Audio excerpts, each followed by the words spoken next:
parlamentar... Só um minutinho, senhores, vamos... A Frente Parlamentar da Educação do Campo. Então, convidando a todos. Deputado João.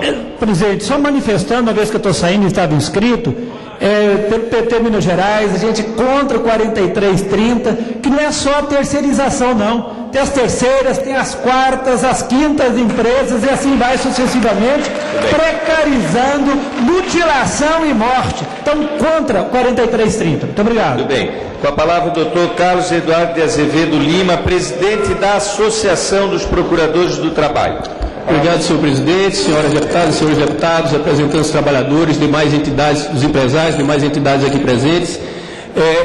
Falar depois de ouvir tantos tão brilhantes oradores, concordando com uns e discordando de outros, nos faz refletir um pouco acerca de uma série de questões. A gente viu aqui quem se manifestou a favor do projeto, destacou a necessidade de ampliação da terceirização como forma de especialização e, portanto, de aumentar a produtividade e diminuir custos. Já quem se manifestou contrariamente, destacou, e ao meu ver com bastante propriedade, o fato de que a terceirização, como ela é utilizada, é com foco exacerbado na redução de custos e, por conseguinte, na precarização das relações de trabalho.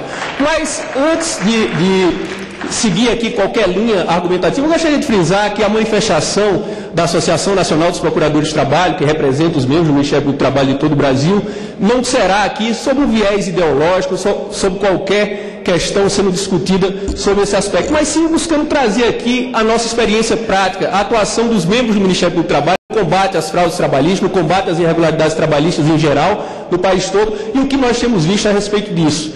E quanto a isso, podemos sintetizar, até porque nosso tempo é bem curto, eu frisaria, na linha do que, salvo engano, o deputado Ivan Valente ressaltou aqui, destacando um estudo do DIEESE, há cerca de dois anos aproximadamente foi feito, que realmente as estatísticas estão aí para comprovar que o trabalho terceirizado, ele, apesar dos trabalhadores terem níveis de escolaridade semelhantes, eles ganham menos, trabalham mais, têm jornada maior, se acidentam mais, até porque tem índice aí de 80% de acidentes de trabalho envolvendo terceirizado, inclusive nos acidentes fatais, e tem uma rotatividade maior. Então, sem sombra de dúvida, é de precarização sim.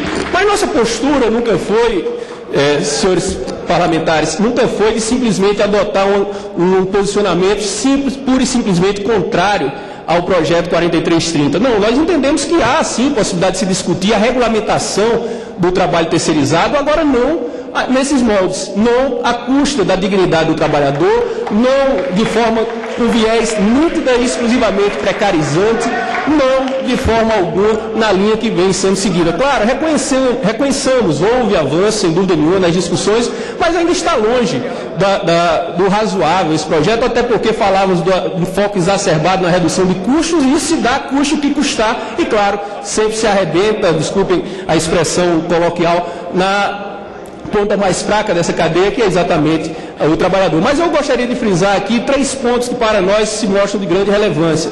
Eu trataria primeiramente da questão da vedação, ao nosso ver, a necessidade de vedação da terceirização de atividade fim, que o projeto, para nossa surpresa, senhor presidente, traz de maneira expressa a possibilidade de terceirização de atividade fim. O representante da CNI falou mais cedo, hoje pela manhã, que todos terceirizam alguma atividade, talvez até terceirizem, mas alguma atividade é diferente de poder terceirizar tudo, até porque não podemos conceber e o projeto permite. Isso para nós é até ilógico e irrazoável. Terceirizar ao ponto de se chegar a ter bancos sem bancários, escolas sem professores e outros exemplos que poderíamos aqui frisar nessa linha. Pelo menos teria esses profissionais, mas não esses profissionais como reconhecidos como trabalhadores de fato que são dessas empresas. Trataria também da necessidade, ao nosso ver, de extrema valia. O projeto buscou tratar de alguma forma, mas ao nosso ver não da forma ampla que deveria tratar, a questão da necessidade de responsabilização solidária no caso da terceirização, e alguns ministros do TST já falaram aqui hoje nesta tribuna, o ministro Godinho inclusive frisava, deputado Sandro Mabel, a questão da súmula 331, mas nós não podemos olvidar que a súmula 331 foi concebida no momento em que estava em vigor um outro Código Civil, em que, quando se falava em responsabilidade por ato de terceiro, que sem dúvida nenhuma influenciou a elaboração daquela súmula, à época enunciado, se tratava da questão da noção de culpa, de imprudência, negligência, imperícia. Hoje não. O próprio Código Civil, desde 2002, já trata, isso para não falar da legislação trabalhista do ordenamento jurídico internacional, mas já trata, evidentemente, da culpa, da responsabilidade, independentemente de culpa. Então, a responsabilidade, ao nosso ver, precisa ser solidária, sim, até porque o empresário ele tem mais condições de exigir garantias, como o projeto até traz, garantias com calção e tantas outras, ele tem condições de suspender os repasses, de cobrar uma fiscalização mais efetiva do pagamento das obrigações trabalhistas, previdenciárias e tantas outras. E não podemos olvidar outras duas questões. A condição muito mais confortável, chamemos assim, do empregador para, se for o caso, entrar com ação regressiva, até porque, e aí é o ponto principal, nós não podemos olvidar em momento nenhum o caráter alimentar das verbas trabalhistas. Então, como se não bastasse tudo isso, ainda temos convenções internacionais, temos o direito. Já estou caminhando para a conclusão, senhor presidente, agradecendo a paciência. Temos a questão do direito comparado, países aqui, o presidente da ANAMAR frisava agora há pouco, países como Argentina, Colômbia, Venezuela, México, mas não para falarmos só desses, também países europeus como França, como Itália, como Espanha, que tratam sim da responsabilidade solidária. Então, essa questão não poderia, ao nosso ver, deixar de ser tratada aqui, assim como, e aí eu não vou poder me aprofundar por causa do tempo, mas friso a necessidade, eu diria mais, a imprescindibilidade de tratamento isonômico entre os trabalhadores, sejam terceirizados ou sejam reconhecidos como trabalhadores empregados contratados de forma direta.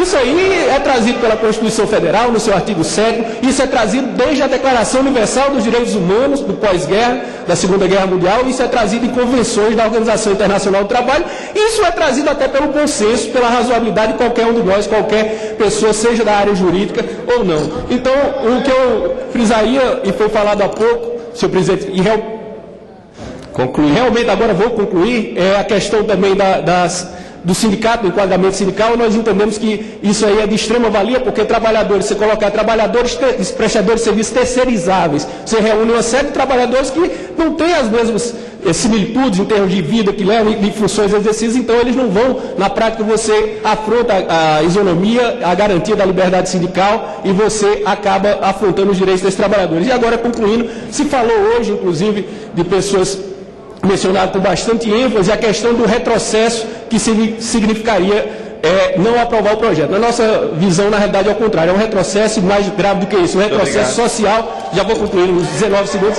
retrocesso social, tornar legal o que é ilegítimo, o que é imoral, o que é inaceitável. Não, portanto, ao PL 4.330. Obrigado, senhor presidente. Presidente, com a palavra, presidente, eu convido para usar da palavra o senhor José Calixto Ramos, presidente da nova Central Sindical de Trabalhadores. Presidente, me permite só Deputado fazer Nelson um Pellegrino. breve comentário. Eu sei que, de forma justa, houve um declínio por parte dos parlamentares de não se manifestarem, até porque a gente se manifesta no dia a dia, é muito impositivo que as centrais sindicais, as entidades se posicionem. Mas eu não poderia, como advogado de sindicato que sou há quase 30 anos, e também ser porta-voz do sentimento do movimento sindical. Acho que esse projeto 4330, do jeito que está, não pode ser aprovado pelo Congresso Nacional.